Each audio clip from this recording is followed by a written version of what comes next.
Okay, well here we are with the POD HD500, and I've got my my cat hat here. You've got to have one of these to be able to review one of those. Now this cat hat some people call a pussy hat.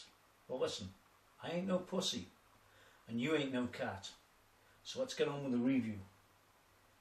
Let's just see how good this thing is. By the way, I'm surrounded by amplifiers of all kinds and all sorts. Hey, let's put the hat on. Oh, rock and roll. Okay, I'm surrounded by Berman amps, if you've heard of them. Soraya Tone, Marshall JCM 2000. I can hear the lawnmower going in the background, but don't worry.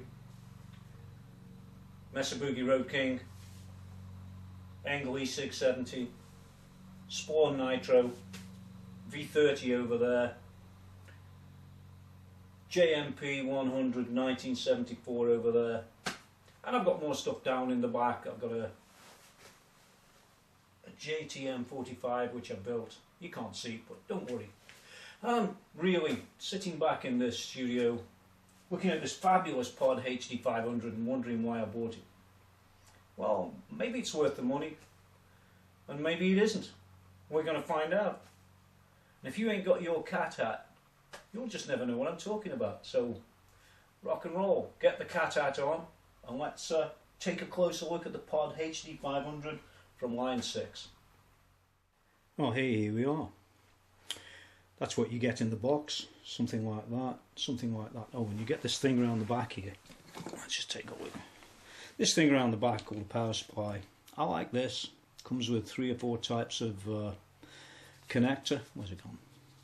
And it's small, seems to work. Rock and roll. Oh, you also get this thing. Well, what's this about? Well, this is what they call a pilot's handbook.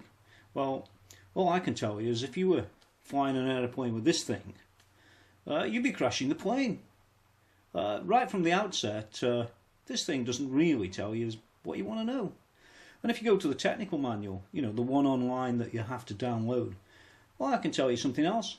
Hey, guess what? That doesn't really tell you either. There's quite a lot of things that are vague about this POD HD500. And the first problem is, if you've never used anything like this, you're going to plug it into your amp and it's going to sound like shit. Trust me, like shit. Well, I'm not going to plug it into an amp in that way. I'm going to plug it into the desk today.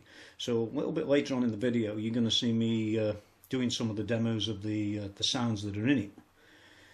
But, well, you determine whether they're any good. I mean, it's a typical type of unit, this. It's been hyped to the balls. POD HD, you know, HD from audio. Yeah, well, sure, yeah.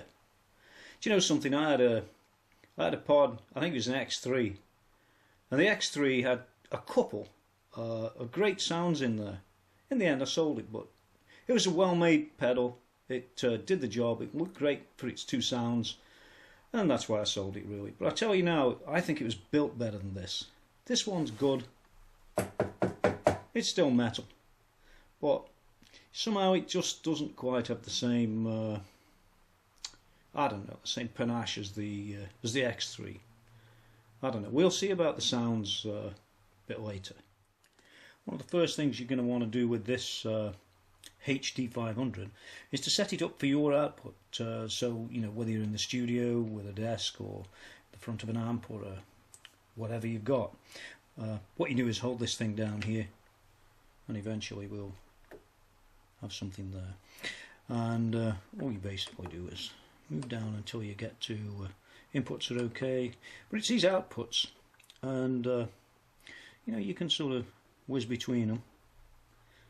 As you can see there, we've got a studio, whoops, combo front, combo power, stack front, stack power, all them things. If you got that set to the wrong thing, you're going to sound like shit. Now what I've done here is go into the setup for this particular output. I chose combo front on this occasion. But if you notice down here, you've got lows minus 50 and highs this and all sorts of stuff. You can sort of mess around with them all day. One of the problems is that there's no real guidelines for any of that, and particularly this figure here. They have this one set to focus 3 and combo front 560 Hz. Well, it's all meaningful in its own way, but does it mean anything to you? Well, don't be surprised when you get to the technical manual, and the technical manual just basically smooths over that one very nicely and says, yeah, you just set this to what you need, and away you go. Well, where I come from, that's not a very good description, and certainly that particular setting in there has major effects on the sound of this unit. Okay, so I'm back into it. Take a look up here, and you'll see there's a lot of things that go on in this screen. As I said earlier, I won't bore you with it. It's all in the book, that is, for the most part. You've got these regular knobs. I like them, nice and easy. But of course, they don't actually show you what the preset is originally set to. So wherever they might be when you get to the preset is a little bit irrelevant, and it can be a little bit misleading if you're not careful. Choosing the sounds that you might want to play, very easy. Just choose up and down, choose which one you want, and there's a new one. As you can see, it's changed from where we were before. That's enough about that. But anyway, let's look a bit further. It's well made. It's got all these knobs that you can play with. I'm sure you like them. There's lots of I/O. If we look down the back here, you can see what there is, hopefully. Loads are ins, loads are outs. You can send it straight to the desk, which is what I'm going to be doing. And looks reasonably well built. So this is the top of the line one. What more can I say? Well, what I can say is the Line6 boys there, they say this is the best thing since sliced bread, and they say that it's 10 times more powerful than their previous, which I guess was X3. Or maybe it is, maybe it isn't. Well, what's that got to do with the sound? I ask. They say, oh yeah, it's 10 times HD. You know, it's this, it's that, it's everything that you've always wanted. Forget the maps. You want one of these. Well, I tell you what. Let's plug it in, and let's have a listen at what sort of sounds you really get. I'm going to be using really that regular Ibanez that I always use in here. I'm going to plug it in this, and then we're going to plug it into that stuff over there, into the desk at the top, out of the desk, into the camera that I can't show you a picture of because I'm holding it. That should be funny. Do remember this, that you mustn't go any further at all unless you've got your cat hat on. No cat hat, no gig. So on the Plexi, this is the first sound.